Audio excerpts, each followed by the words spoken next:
There is a house for which nearly 2 centuries has stood fast, while a town grew out from the surrounding farmland.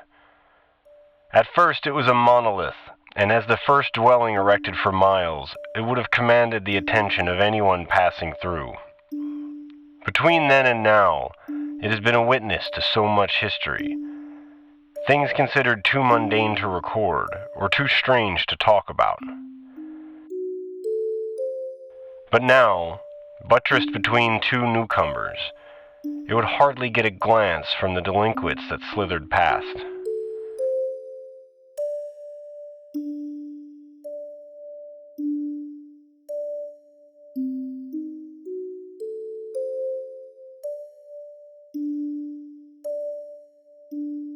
But as you know, here we don't shy away from the mundane or strange. Tonight, I would like to share a few personal pieces of that house's history, as I spent the first dozen years of my life under that roof.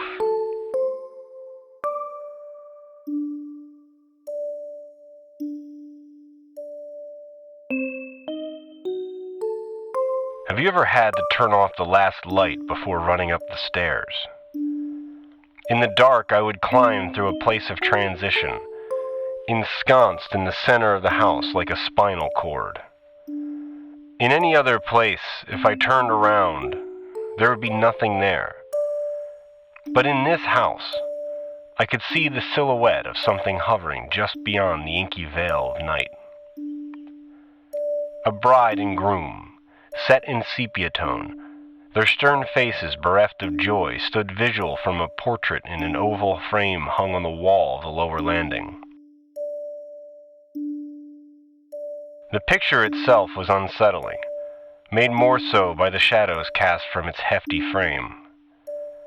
While they were technically relatives, I could never find myself in them.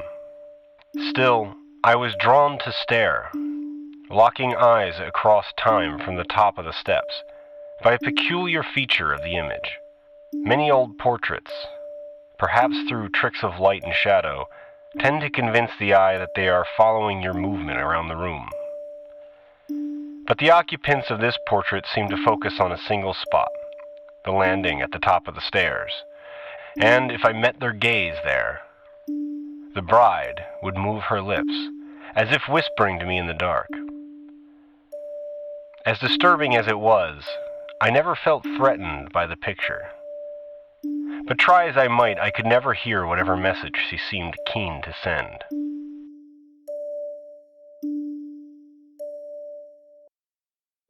Some nights, driven by nightmares, or visions of specters, or scared by whispers from between the slats of a closet door, I would flee my room and curl up on the ground on the second-floor landing, tucked far enough back to avoid the stare of the bride.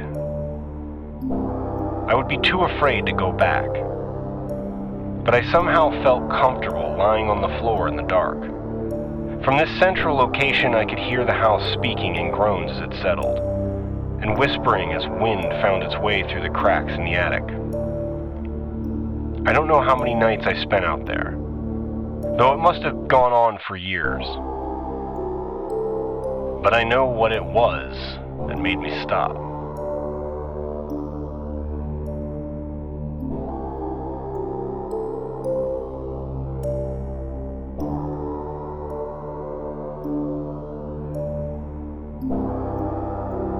I was playing in the living room when I heard a floorboard creak. One heavy groan at first, as something shifted its weight above me. I paused. The sound came from my sister's room, but I was alone in the house.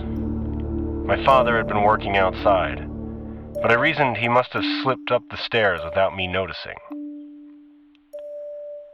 Surely I would have heard him. The creaking resumed, but now it was footsteps. Drawn by curiosity, I crept to the bottom of the stairs and paused. And as I did, so did the creaking.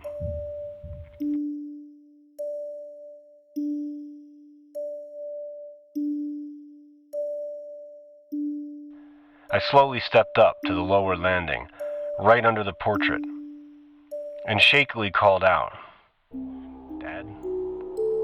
As I did, a dark figure walked slowly across the second-floor landing. It should have been a shadow, it was so black, but it occupied space, taking the general form of a person, breaking enough from expectation to occupy the uncanny valley. It had emerged from my sister's room and moved silently to the attic door, where it disappeared out of sight. I didn't know what it was, but I knew it wasn't supposed to be there. I remember feeling like something had grabbed my heart and squeezed. I couldn't breathe.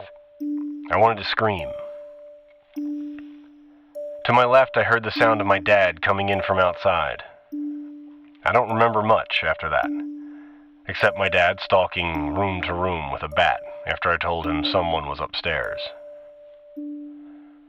I know he didn't find a person, though. Maybe he saw it too, a solid shadow imitating a human form, or maybe marking where a person once stood. Years later, long after we had left that house behind, my sister and I spent a night swapping stories about the weird things we experienced there. Being older, we were able to joke about most of it. The portrait, even the shadow figure. But when I told her about sleeping at the top of the stairs, the color left her face. And she asked if I was being serious. I said, of course. I didn't sleep in my own bed as often as I slept on the landing. Her eyes wide, her voice shaking, she replied, "Neither did I."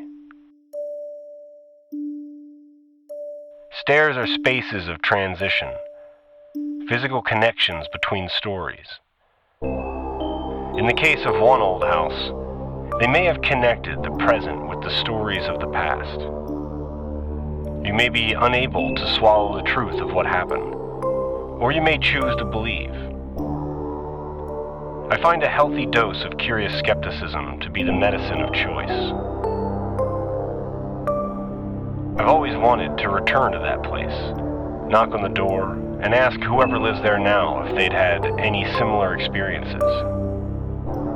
I can't imagine a quicker way to have a door slammed in your face, and I don't know if I could work up the courage, not because I'm still afraid of that house, or the staircase, but because if they said no, nothing strange has ever happened here, I would be forced to admit that maybe the house wasn't the problem.